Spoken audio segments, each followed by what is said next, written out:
Celts, Poland. In 1941, by Nazi decree, the Celts ghetto was imposed. Cruelty by the Poles and the Nazis escalated as Jews were held captive. Starvation was common, from which arose a few brave souls willing to escape to smuggle food into the ghetto. This was an offense, often punished by death. Ben Boren and Bella Kirsch were born in Celts in 1913 and 1917, respectively. They vaguely knew each other before the war. Ben grew up poor, the youngest of 4 children and the only son. Also in the home were his mother, father who was a cantor, and his maternal grandmother.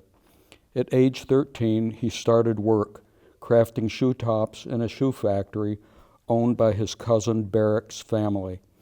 He looked forward to the end of the workday when a hot baked potato awaited him. Potatoes were the mainstay of his meager diet, and for him, a lifelong craving. Bella was raised in a well-to-do family. Her father was a merchant and landlord.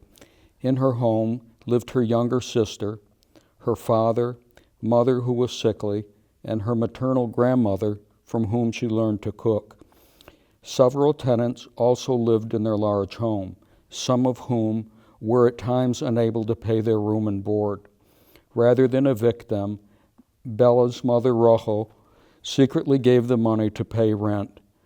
Bella's father, Moshe, in benevolent disapproval, often voiced his suspicion, but always did so with a wink. As a young girl, Bella dabbled in photo developing. This became her trade in pre-war Poland. Once ghetto confinement commenced, Bella engaged in smuggling food until she was identified by a former Polish classmate. The classmate shouted, "Jew, Jew," until the guards arrived to take Bella to jail, where she was beaten and held while authorities decided her punishment. Whether they intended to take her life wasn't clear. With their limited authority, the ghetto government leaders interceded to secure her release.